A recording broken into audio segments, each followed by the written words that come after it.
राम राम सा भाइयों। आज मैं तुम्हें एक ऐसी कहानी सुनाने जा रहा हूँ जो सिर्फ कहानी नहीं लगती बल्कि बिल्कुल सच्ची घटना जैसी महसूस होती है। हरियाणा और राजस्थान की सीमा के पास एक छोटा सा राज्य हुआ करता था।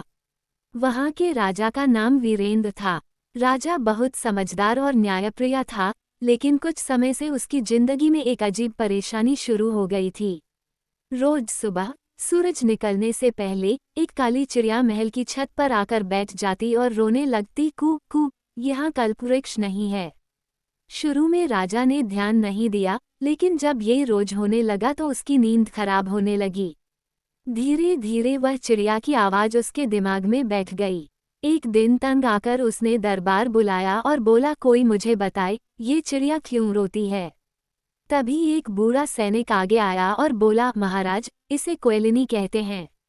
ये वहीं रोती है जहां सुख समृद्धि देने वाला कल्पवृक्ष नहीं होता। राजा ये सुनकर चुप हो गया। उसी दिन पूरे राज्य में ऐलान करवा दिया गया, जो भी कल्पवृक्ष लाकर देगा उसे धन, मान और बड़ा इनाम मिलेगा। लेकिन समस्या ये थी कि किसी ने भी असल में कल्पवृक्ष देखा ही नहीं था। दिन बीतते गए, कोई आगे नहीं आया और राजा चिंता में डूब गया। उसने धीरे धीरे खाना पीना भी छोड़ दिया। पूरा राज्य दुखी हो गया। राजा की दो रानियां थीं।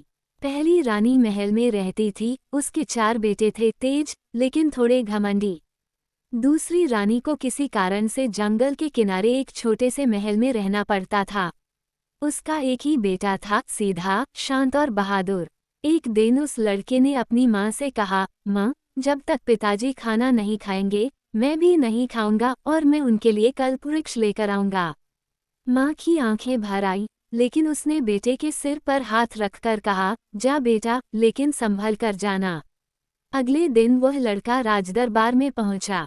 पिताजी, आप चिंता मत करो, मैं कल्पवृक्ष लेकर आऊंगा। दरबार में लोग हंसने लगे, जिसे पेड़ का पता ही नहीं वो लाएगा। लेकिन राजा ने बेटे की आंखों में सच्चाई देखी और उसे घोड़ा, पैसे और हथियार दे दिए। उधर महल वाली रानी घबरा गई। उसने अपने 4 बेटों को बुलाया, अगर वो लड़का पेड़ ले आया तो वही राजा बनेगा। 4 भाई बोले, तो हमें क्या करना चाहिए। रानी ने धीरे से कहा, उसके पीछे जाओ और मौका मिले तो पेड़ छीन लेना। 4 भाई उसके पीछे निकल पड़े। रास्ते में लड़के ने उन्हें देख लिया। उन्होंने साफ कहा, अगर तुझे पेड़ मिला तो हम तुझे जिंदा नहीं छोड़ेंगे। लड़का मुस्कुराया, उसने एक तीर उठाया और पास के बड़े पत्थर में पूरी ताकत से मार दिया। पहले ये तीर निकाल कर दिखाओ। 4 भाई मिलकर भी नहीं निकाल पाए। फिर लड़के ने आराम से एक हाथ से तीर निकाल लिया। अब 4 डर गए और अलग रास्ते पर चले गए। कई दिनों की कठिन यात्रा के बाद लड़का एक बड़े शहर पहुंचा।